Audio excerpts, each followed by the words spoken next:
Hello, this is Terrence McNally. Welcome to Freeform, a world that just might work. I'm recording this introduction January 20th, 2021.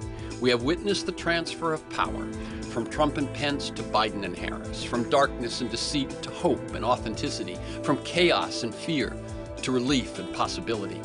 Now the hard work of healing and repair begins. Make no mistake, we must build back better than before the pandemic and better than the 2 timid years of Obama. Last week, we streamed and posted my January 12th conversation with ARLIE HOCHSCHILD, author of 2016 Strangers in Their Own Land. She spent 5 years listening to folks in southern Louisiana who hate the same federal government on which they depend, Trumpers in waiting till he rode down that escalator. She shares the deep story she hears beneath their words. And she's kept talking with them through the Trump presidency and since the election. There was a lot of interest and response to that conversation.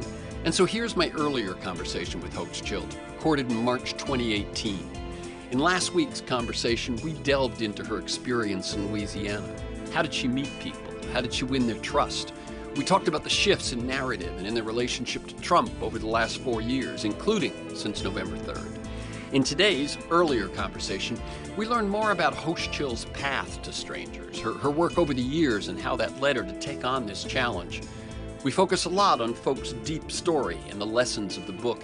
And finally, we ask each other what new story might inspire more Americans to yearn for the future rather than the past. Hello, I'm Terrence McNally, and welcome to another newly recorded episode of Freeform, a world that just might work. I'll be joined today by ARLIE HOCHSCHILD, Professor Emerita of Sociology at UC Berkeley, and author most recently of Strangers in Their Own Land, Anger and Mourning on the American Right. After hosting and producing the show for nearly 2 decades, in 2014 I stepped away from new live interviews, and the show continued on the Progressive Voices Network on TuneIn, streaming relevant interviews from the archives. And podcasts are available anytime, anywhere on iTunes, Podomatic.com, and at my site, terrencemcnally.net, or aworldthatjustmightwork.com. They're the same site. But with the election of Donald Trump, I have not been able to resist exploring the path forward in new interviews, and this is the 25th such interview.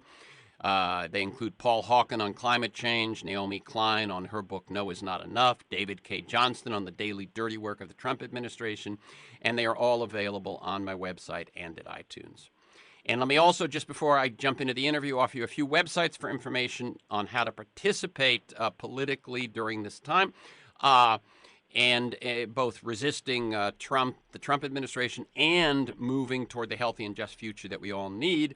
Indivisible Guide, one word, indivisibleguide.com. That's a national kind of umbrella with about 5,000 local organizations. OurRevolution.com, Our Revolution, one word, that grew out of the Bernie Sanders campaign. MoveOn.org, longtime digital activists, now working more closely lately with on-the-ground activists, and Courage Campaign, one word, couragecampaign.org, similar to Move On, but focused on California. And 2 very specific ones, 5 Calls, that's the number 5, and the word calls.org, which tells you the relevant and timely phone calls you might want to make to your representatives, and townhallproject.com tells you when your local representatives might be holding town halls near you, so you can go attend and let your voice be heard. Now to today's guest. Soon after the 2016 election, I discovered this quote from Antoine de Saint-Exupéry, who's most famous for writing The Little Prince. Here's the quote: "If you want to build a ship, don't drum up the men to gather wood, divide the work, and give orders. Instead, teach them to yearn for the vast and endless sea." And my question is, how do we do that in 2018? And that day, a bit over a year ago, I wrote the following: "Passion to return to a simpler past drove enough voters to the polls in swing states to decide the 2016 presidential election. How can we engage their emotions in a more positive, forward-looking, or progressive direction? When you offer people the preservation of the present or the return to the past, when you offer to postpone or eliminate change, as Trump does, your audience has an experience to draw from. And for many, an inflated or idealized vision of the past has a clear advantage over the yet-to-be-experienced future, the uncertainty of that future. Can we generate a vision of a future that is as welcome, compelling, inviting, and real as the past some so fondly remember. Let's start with the following questions. What is a compelling narrative that can drive Americans to yearn for a future richer than the past they want to come back? And what vision could we offer to engage their emotions, because clearly emotions are at play here, that will fuel their yearning rather than feed their fear? And who can do this, and who should do this, and who is doing this? And ever since that day, I've been wanting to talk with today's guest, ARLIE HOCHSCHILD, a professor emerita of sociology, as I said, at the University of California, Berkeley. For over 30 years, her inventive and provocative and useful insights about contemporary work and family have grown out of research. She's done the interview, she's spent time with the people, and she has long focused on the human emotions which underlie our moral beliefs, practices, and social lives. She's known as the founder of the sociology of emotion. She's the author of several books, including Second Shift, The Time Bind, and The Outsourced Self. And at the core of her most recent book, Strangers in Their Own Land, is the power of a deep story. After 5 years talking with folks in southern Louisiana, Hochschild sensed that a particular deep story they share is what holds their political contradictions together. And I want to hear more about the power of that narrative and ask what she thinks is possible in terms of coming up with another narrative, a narrative that offers an inviting and inclusive future. And I imagine she will say, start by listening. Welcome, ARLIE Hochschild, to Freeform, right. A World That Just Might Work. Let me tell listeners we're recording this conversation on Tuesday, March 13th, 2018. So, I mean, you said you laughed and said as I began to say the time and date that, in fact, that would be your first advice, wouldn't it? I think it would. And to not be frightened, to sit down and respectfully listen to people that going in are going to be different from you in their outlook, their premises. But to pick up what you just said of the challenge you just posed of what it would be like to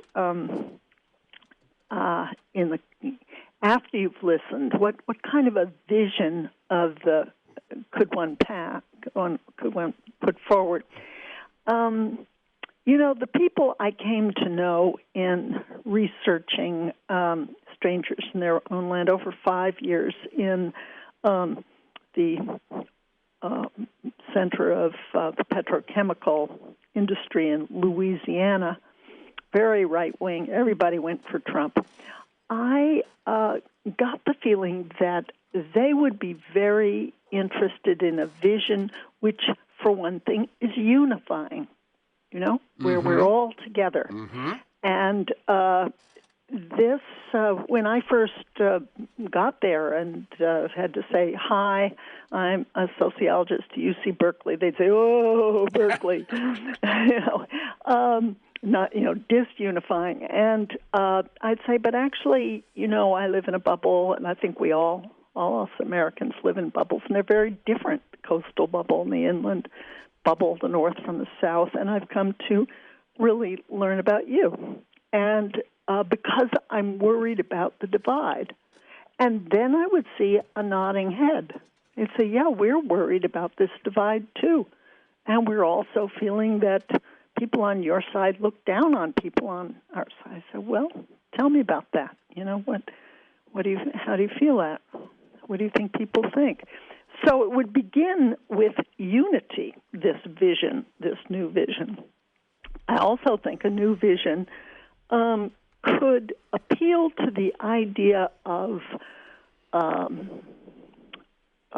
desire for adventure and fortitude, kind of an idea of a new frontier, that we are all facing it bravely, and we need to do this together, and the government should, have a role in helping us as frontiers people. So instead of the great yesterday, as Richard Kapuscinski, the Polish journalist, famously said, that all tyrants kind of will point to the great yesterday. Mm-hmm. And we are, in fact, facing a president who speaks to the great yesterday. He looks at the social codes of race and gender of yesterday. He looks at sources of energy, coal and oil of yesterday. He looks at jobs of yesterday, big manufacturing jobs. And he's not really preparing us for the future.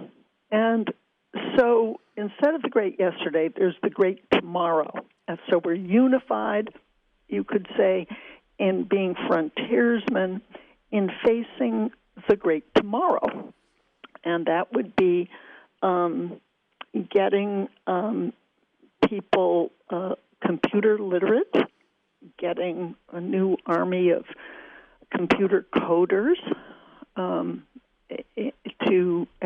and new training to go on. Actually, the French President Macron has said in a recent speech at the World Economic Forum in Davos that he was going to institute lifelong learning for all French citizens.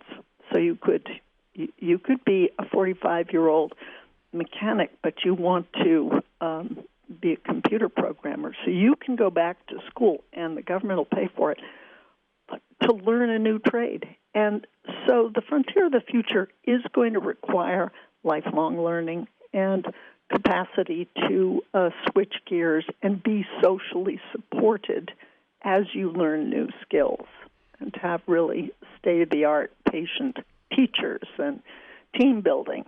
I mean, I think what we could build up is an image of this new frontier as invitational and is calling for the best moral qualities we have. What I think is happening is that people are looking backward because they're afraid of looking forward. And what they're looking forward to are self-driving trucks. Mm-hmm. What's going to happen to those unemployed truck drivers? Millions and millions. It's a huge industry. Right. And actually, oil rigs that used to take, 20 people on a rig in the Gulf of Mexico, they're automating them. Now it'll be down to 5. So even in the industries that tend to attract kind of Trump loyalists, they're facing automation, and they know it. This isn't a surprise, but it's terribly frightening when you don't reconceive of it as a frontier that we're preparing for as a country as a whole. Yeah, no, I'll tell you what, that's a few things happened as you were saying that. One, of course, when you say new frontier, one can't help but think of John Kennedy. And that was a shift of generations from Eisenhower, much his senior, middle of the country, Kansas, military, and post-World War II to that shift to young Catholic Kennedy. And I think that that there was, we don't feel it now, but you and I both were present at the time. There was fear and resistance to this change and to this shift, and some would, I'm sure, on the side of that were afraid of what the 60s were bringing in with John Kennedy, would say, "See what happened? We were right. The 60s were scary. There was too much change." But I think that the idea of looking at the future as a new frontier harkens. What it does is it places the future in a tapestry that includes a great past for America. We have done very well by frontiers. That's right. You tap into traditional American history, traditional American qualities, and so on. And the government, I think one could make the case that the government has done a good job of helping us in those previous frontiers, whether it was the, getting the railroads built or the interstate highway system, just very simple things. The public school system, the land grant college system, the government has helped us in those previous frontiers. And I'm thinking, obviously, to my mind, the Clinton campaign did not do this image. But in a way, what I was asking as you were speaking was, did Bernie Sanders, does Bernie Sanders? And to some extent, I think he can't quite get there because his focus is so much on righting the wrongs he sees that are going on right now. Yes. Right? Yes, in other words, I think that's right. Actually, in my 5 years of research for strangers in their own land, I saw quite a few nods to Bernie Sanders. People would say, "Oh, Uncle Bernie." Yeah. They'd say, he's a socialist. We're a capitalist society. He wants free education for everyone. Well, we can't afford that too much. Comes from somewhere, that money. So there would be dismissal, but then a kind of a friendliness that he, too, sees something quite basic wrong. And returning to your question of a vision that would work, I think the vision that would work would have to acknowledge that we have been going down the wrong path, that in some regards, and that you can't just let factories go out of business and leave whole rust cities and degrade the life of farmers and let blue-collar salaries sink so that people are working 2 and 3 jobs. You can't just do that and not say, "Hey, we've got real problems. We've got to fix them. We've been going down." I think Trump was right to kind of acknowledge the bad news, and that Hillary was wrong to say, "Well, just a few fixes here and there, but we're basically doing fine." People didn't relate to that. Now, I don't know how many of the folks you were talking to watched the last debate, but what struck me was at that point, and it was at that point, it was looking like she was favored and so on. But I watched Trump basically say one thing over and over again in the last debate, which was, she's been there for 30 years. Look at how things are going. It's not going to be any different. And no matter what she said, that seemed to me to, if you will, trump everything. That's right. And I think you are absolutely right that what one needed, and when you, I mean, we're gonna circle back and get more into the stories that you learned and the stories you heard and so on in your research and so on to flesh out what we're talking about. But we've jumped into this question, so I'm going to keep with it, which is that one of the paradoxes that you're trying to answer is, why do people who need the federal government so much because of the pollution they face and the loss of jobs they face and all of those things, why are they so anti-government? And what you say is that when clearly several of the characters in your book have, it's very clear who the guilty party is that created that sinkhole or that destroyed that bayou, and it's private corporations. But what they see, which is the same thing I see, is that the government has been bought by those corporations. It isn't. That's exactly right. And so and they feel, the people I came to know who became Trump supporters, felt about state government that it was corrupt, and it had taken on, in fact, the moral dirty work of the companies. And when I would ask them, why aren't you mad at the companies? Why are you mad at the government? They'd say, well, our tax dollars support the salaries of the people in the government, state government, Louisiana government, that is giving out permission slips to pollute public waters with toxic waste. And why should we pay that money to them? That's why we hate the government more than we hate the companies. Yeah, no, it's interesting. It's that I have no control, or I feel I have no control over those private companies, but I have a little control over the government. And as you say, yes, Right. if my tax money is the only thing that I might get out of this, that I realize that the game is being played on a field I'm not even on. If my tax dollars, those few tax dollars, I'm going to get back, at least give me those. And so Right. it's quite interesting because I, as I said, and I believe you too, probably feel the analysis is the same. That Yes. when I and I've read your writings, when we fault the Democratic Party, it's because they have become beholden to the same funders as the Republicans. Only they make the case that they are different. They make the case that they are the force against those private corporations or against Wall Street, our protection. And in fact, we see, and these folks down there see, it's not so much the case. Right, right. So there's a possibility for alliance. Yeah. That Indivisible, needs to go for. Hey, we both don't want bought governments. Yeah. We want governments who are servants to protect the people, and we want good government. And the longer I talked with people, and in a kind of trusting, open way, the more they weren't against government per se. They were against corrupt government. The same thing I'm against. Yes, exactly. Yeah. No, yeah. And you so you a point lot of common, and there are a lot of people who, I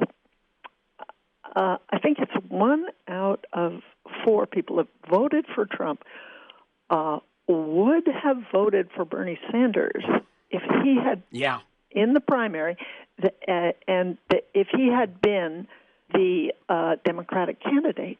Well, now that's a group we ought to, we ought to be talking to each other. Yeah. About this new narrative. Right. Yeah. Right. And I think Bernie, to his credit, is, and not to rehash. In other words, I want to get deeper into the future and into these people, and not rehash the election. But I often felt that if you looked around at a certain point during that campaign and saw that there were 2 candidates who were drawing crowds of 25,000. You'd think, well, those probably should be the 2 candidates. Right, I know. And it played out that way on the Republican side, but not on the Democratic side. That's right. And That's I mean, right. when it comes down to it, passion, going again to all of your work, where emotion is a critical player in all of this, whatever we may think about social groupings and demographics and all of that.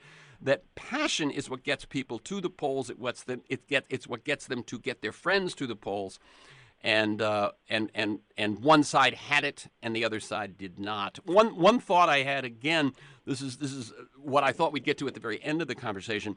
Was this one, as I was driving to the studio today, I'd prepared the interview and everything, and suddenly this thought came to me that we know that Trump's victory was very narrow, that it basically was 3 Rust Belt states, 110,000 voters spread over those 3 states and so on because of the Electoral College. Perhaps there was, the Russian interference and the fake news made a difference. So on. It was a close election. But what one thing that's interesting is that without Trump's victory, had he not, whatever the circumstances were that pushed those 3 Rust Belt states into his column, had he not, without Trump's victory, we would still have had these ruptures in our culture. We would still have had the need to heal this. We would still have had the need for this new narrative, and not just a narrative. And I hope that people understand when you and I are saying that, we're not just saying an advertising message. We're saying that you actually live that narrative, that you mean it, that it's not it's not just messaging, but it's actually, we are going to do something about it. But had he not won, your book would have gotten very different, and Vance's book would have gotten very different receptions, I think. And this need that you're citing, and that I absolutely agree with, of healing these rifts and getting people who need what a good government can bring them to not hate it because it's been sullied, that would still exist. That's right. And actually, if Hillary had won, I think what you're saying is we'd still be stuck with this great division. Yeah.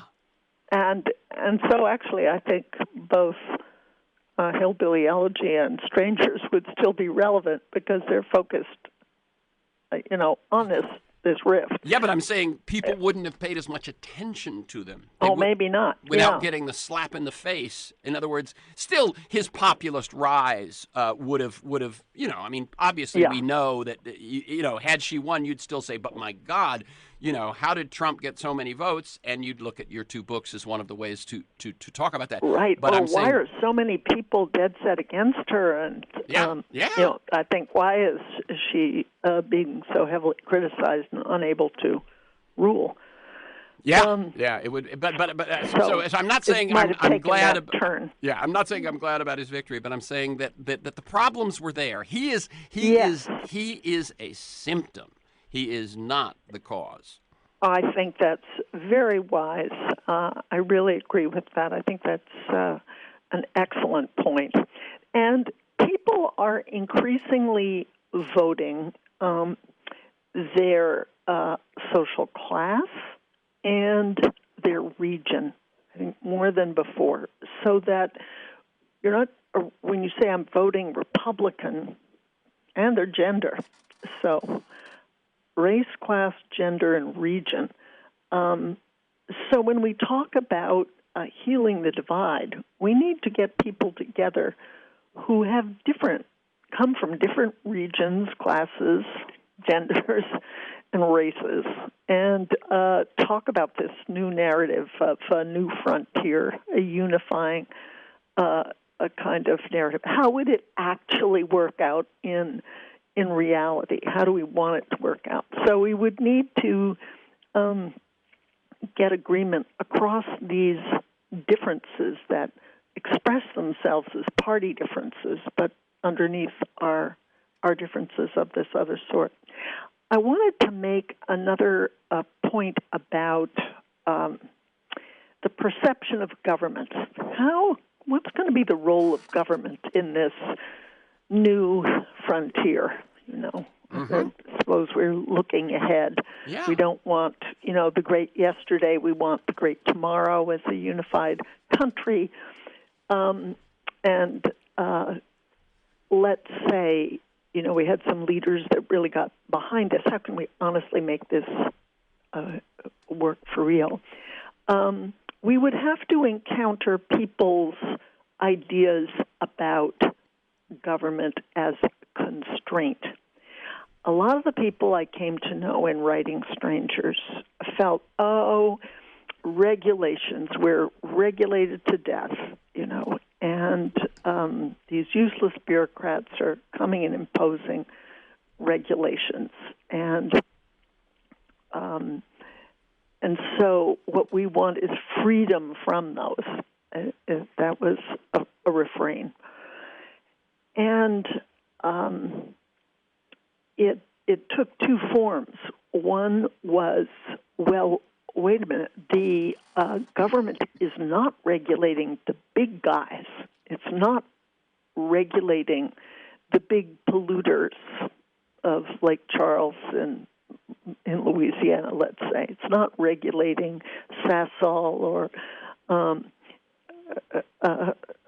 any of the, or Monsanto, the big ones. It's regulating the little guy. You go out fishing, and if you didn't have renewed your fishing license, well, he's going to fine you. So that is one kind of thing I heard. Let me chime in something that I've noticed over the years, which I think plays right into this, which is that in the current situation, so I think that one of the top things that can bring people together is campaign finance reform and getting money out of politics. And I think it's one place Bernie, as you recall, always led with that. Whatever he ended up with, he always led with that. And I think that's something. Right. But here's the experience I've seen. I've worked a lot on environmental issues. And I'm just going to choose that as an example. If you are making some new landfill rules, what will happen is that Browning Ferris in waste management, the big players, will oppose them until they're inevitable. Once they're inevitable, they'll right them. And I think Right. that is what goes on. So what happens is regulations get written to suit the biggest players, Right. and set up. And by the way, that's what's going on with the current weakening of Dodd-Frank. Is that the regulation which was to handle the too big to fail banks ended up hurting some of the community banks, and now what you have is a law which is going to actually, I think when you raise the limit to the limit that they're proposing, it will actually be, they may not be quite too big to fail, but they will be close. But it's that thing of the regulations usually are hard for the small to medium business to accommodate, never mind the individual fisherman. Right. Excellent point. And Bob Reich has written a book called Saving Capitalism. Yep. This is the former Secretary of Labor under Clinton, Robert Reich, and it's an excellent book because it points out that actually we don't have to be against capitalism. What the right is doing is conflating big capitalism with little capitalism. That's right. And that a lot of what's happening is actually going to be hard on and shut down small businesses by empowering the big ones. Yep. He looks into that in that book. Made a similar point in Super Capitalism, a book from a few years ago, in which he said the golden age of this past that we look back to, while it wasn't golden for people of different races or different gender persuasions, perhaps, but what is considered that sort of golden age was a time when there were countervailing forces, when unions were strong and government was strong, and it was the dynamic tension between those that produced the ideal situation. And also produced the Powell memo, which ended up producing the power of the right, which has now weakened the countervailing force. Hello, this is Terrence McNally. You're listening to my 2018 conversation with ARLIE HOCHSCHILD, author of Strangers in Their Own Land, Anger and Mourning on the American Right. So to go back to the new narrative that we need and what the new frontier would look like and how we could do it as a whole country and unify the country, it would be to pull forward some things from the recent past into the future, things we've lost, and that would be a balance and a system of checks and balances. In a sense, we used to have unions and government watchdogs counterbalancing big, powerful companies, and we have, as you say, lost that balance. So in envisioning a future, we need to envision checks and balances. Yeah, it's and I think what you're saying interesting is that when most people hear the term checks and balances, they think of civics and it being within government. But you're saying no, checks and balances actually exist around government as well. Right. That's right. There are checks in our systems, which the unions were, which reform of campaign finance could be, and so on. Right. And I think that it's a bit subtle, but I think it's something which there are so many metaphors for how things thrive when there is a balance of forces. It would be silly to say, but there are sports analogies. There is a reason that all of the major sports league have gone to try to come up with some sort of parity through the draft or through salary caps and things. So that there isn't just a few top teams that dominate everything for a long time. I think that's a metaphor that a lot of folks can understand. Right. I think that's right, especially when you think that most of the economic growth are the small startups and businesses. Right. So the new narrative should say, let's give them a chance. Yeah. And in order to give them a chance, we really need checks and balances to make the positives of that continue. Yeah. I want to circle back to an idea of what we can say to those who say, well, the government is just imposing terrible constraints on us. It's taking our freedom away. Right. Let me just frame that again for listeners. What you're saying is that if government is perceived as a constrainer, and basically what you get from government is regulation and taxes, things that are being taken from you, either liberties or your money, how do you transform that to this notion that government is actually empowering you? Potentially empowering and for the good and in service of citizens.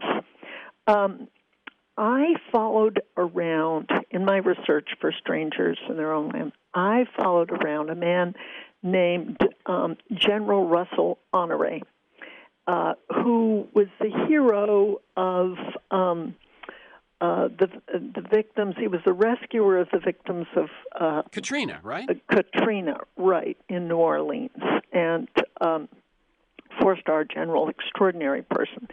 And he's now become a big environmentalist and has started something called the Green Army in Louisiana. It's small. It's small because of the power of oil, and they're up against the power of oil. But they're a very brave band of people, and I've dedicated my book to them. The reason I followed him around is because I found him such an effective communicator. Now, I'll give you an example. I was in Lake Charles watching him give a talk to a bunch of businessmen, very, very conservative businessmen. And for them, the big symbol was freedom. We don't want constraints. We want freedom to grow our businesses, freedom to get rich, freedom from onerous government regulations, freedom, freedom, freedom. And so he's an environmentalist, and he's trying to get them interested in environmentalism, which they conceive of as a constraint on their freedom, okay? So he gets up, and he says, I woke up this morning, and I looked out at Lake Charles. I saw a man in a boat, and I saw that man had his fishing line out, and he had his bucket ready. But that man is not free to pull up an uncontaminated fish. And I thought to myself, I've just listened to a genius. What he has done is to take their symbol, and he doesn't oppose that symbol. He stretches it to a new situation they hadn't thought about. These men love to fish. They love to eat fish. Gumbo, jambalaya, they're big fish lovers. But they hadn't thought of freedom as the freedom to eat an uncontaminated fish. So he did what I came to call a symbol stretch. You take a person's symbol, you honor it. You just apply it to something they're not thinking about. Hey, the government could make me freer by regulating polluters. That's right. That's right. Well, and there was a time probably before that pollution got in there when you were free to get that fish. And that uncontaminated fish. And then the freedom of the polluter to pollute took away your freedom, and now you need someone to help you get that freedom back. Exactly. No, I like that. Anything else from him? Because I think you're right. It's finding these people that are able to embody the new frontier and communicate it in a way, remember the words I used, an inviting vision, a compelling vision, an open and inclusive vision, rather than, something which seems there isn't room for you. Another way that I think we can employ this symbol stretching that I saw the general doing is to think about patriotism in a large way. The people I came to know over those 5 years of really getting to know them, visiting them, going fishing with them, and they they all loved America, and they all felt extremely patriotic. You saw American flags on a lot of mailboxes. You saw them on clothing. You saw them on motorcycles and trucks, American flags. People felt very, very patriotic. And when I would ask people, well, what does that mean to you? I'll give you an example. One man said, I'd die for my country. I would lay down my life for my country. That's how much I love America. And that's a big thing. That's really important. And so what if you said, yes, I really honor your patriotism, and doesn't patriotism also apply to honoring the Constitution, a system of checks and balances, a free press, an independent judiciary, a non-tyrannical kind of form of government? Isn't that what patriotism stands for? In other words, another symbol stretch. You take patriotism, but you say, hey, look, we're really worried about all this dissing of the New York Times and CBS and ABC and NBC, the whole, that's not patriotic. So I think that's a huge, big symbol stretch we progressives need to make to reach out to Trump supporters and say, look, we're patriots too, and let's look at the real values that are emblematic of patriotism in our case. Yeah, I mean, in other words, what was the revolution fought for, and what was the vision that the founders fought for and handed to us? An independent press. Exactly, huge piece and of it. And a valued and honored independence. Right. That's right. So and that one you don't and want one just that's the press that agrees with you. That's right. And one that's tricky is that whole separation of church and state. Is a core value of the founders that, obviously has been lost and interpreted differently and so on. I wanted to jump on one thing you said about this. When Benjamin Wallace Wells wrote in the New Yorker about your deep story, he said, and I'm going to quote him, this story was that America, which was once characterized by hard work, was now characterized by cheating. The image that Hochschild chose was that of people cutting in line. Now, in reading your stuff, hadn't seen cheating, that particular concept. I saw the cutting in line, but I didn't see cheating. I myself, going back to the Bush-Cheney era, had thought that cheating would be a good way to characterize the behavior of Republicans and their wealthy donors, lying to invade Iraq, tricking people into signing for loans they couldn't afford, gerrymandering their districts, making it hard for people to vote, all of these sorts of things. And I thought, cheating is something which most, red-blooded Americans don't like.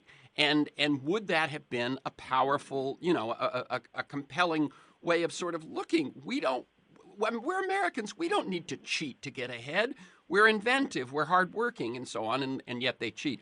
Now, it is interesting that he at least found the cutting in line was the cheating. Any thoughts about that, the power of that particular concept? For our listeners, maybe I should back up and say what a deep story is. Definitely. And how unfairness fits into it. One of the things I discovered and report in Strangers is that beneath everybody's politics, left and right, I think there is a deep story. But this is a book about the right's deep story. What is a deep story? A deep story is what feels true about an important, salient situation. You take facts out of the deep story. You take moral precepts out of the deep story. It's just what's left, what feels true about something salient. And in the right wing's deep story, you can tell it like a dream, sort of in metaphoric form. You're waiting in line, and at the top of the hill is the American dream, and your feet are faced forward, and the line hasn't moved in 2 decades. Actually, people I interviewed hadn't had a raise in 2 decades, and they were retiring on less than they'd hoped to, and and in this right deep story, you're waiting in line for something you feel you really deserve. You have worked hard, you've obeyed by the rules, and in your mind, you don't begrudge anyone. You're a nice person. You go to church, and then another moment of the right deep story. There are line cutters. Well, now who are they? Well, by federal affirmative action guidelines, it would be blacks finally allowed access to jobs that have been historically reserved for whites, and even more threatening, women, half the population, finally being given access to jobs that have been historically reserved for men. And then they saw undocumented workers cutting in line. They even saw the oil-soaked brown pelican, Louisiana state bird, kind of waddle up and cut in line. And people said, oh, that the environmentalists put animals ahead of people. So they saw all of these as line cutters. And then they saw, in another moment of the right-wing deep story, the federal government waving at the line cutters. Oh, he's their president. He's forwarding their interests. And it's kind of a line cutter country then, and he's pushing me back, and as the right winger is feeling pushed back, he's also feeling, look, what is there to be proud of? I can't be proud of my region. People are saying it's a backward region, the South, and wagging their moral finger at the South, and that it's a conservative region. They feel their values are not the values of the whole nation now, that they're castigated as racist and sexist and homophobic. And then they feel, as religious people, that it's a more secular culture, so they feel marginalized in that way. And then they see that actually, as whites, their days are numbered, so demographically marginalized. And so all of that together, with this sense that the government is on the side of the line cutters, makes them a sitting duck for Donald Trump, who says, oh, I see your problem. You're going backwards. It's a problem. I single-handedly will lift you up in some secular rapture. So that's the deep story for the right. And I went back to my people that I really came to know, and one guy said, you read my mind. Another guy said, I live your metaphor. And some woman said, well, no, you forgot about taxes. People are waiting in line or paying for the people who are cutting in line. And so this isn't cheating. You were raising that issue. It's that it felt to them unfair.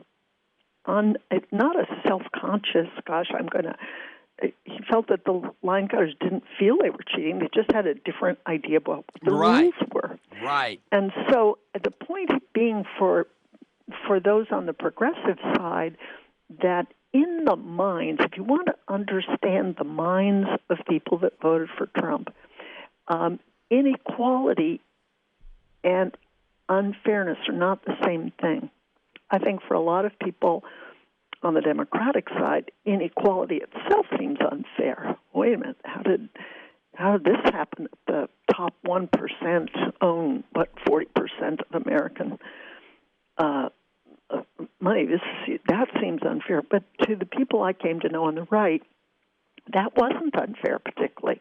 But what was unfair was your chance for getting to the American dream and the idea of line cutters. Yeah, and so it's the left has a different deep story, but that, I believe, just to communicate how they see. That's the point of this book, and to kind of point ways we can take it from there. But first, we have to understand how they think. Yeah. So if there was a brief answer to it, does my notion of pointing out the ways that those who buy the government and those who cheat the process, that is not something that while that wasn't what you were saying cutting in line was, because it wasn't a conscious cheating, do you think that pointing out where the Republicans and the polluters are cheating is something that people Yeah.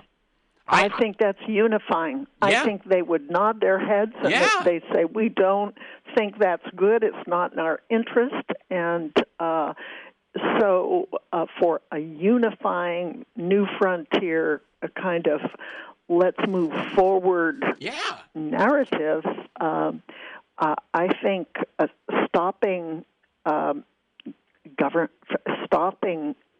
polluters from polluting could very well fit into that. They would go for that. Yeah. One comment I just want to make is that a feeling I had during the campaign also was that when the Clinton campaign shifted, it seemed to me, towards the end, almost everything was anti-Trump, he's unfit, and so on. And my feeling at the time was that if I was one of your folks in Louisiana, and I felt that I had been ignored by all the powerful people and my life had been made worse and I'd been put down, as you say, the North wagging its finger at me, and suddenly there was this macho billionaire TV star who said, I'm with you, I get you. Of course you're going to say he's unfit. Of course you're going to. So that rather than, being a warning, it was actually a further bonding of, I know why you're doing that. It's because he sticks up for me. That's right. That's right. At the end of my book, I describe going to a primary rally in New Orleans and looking at all the future Trump supporters. It was primary, and he won overwhelmingly in Louisiana, the primary and in the final election.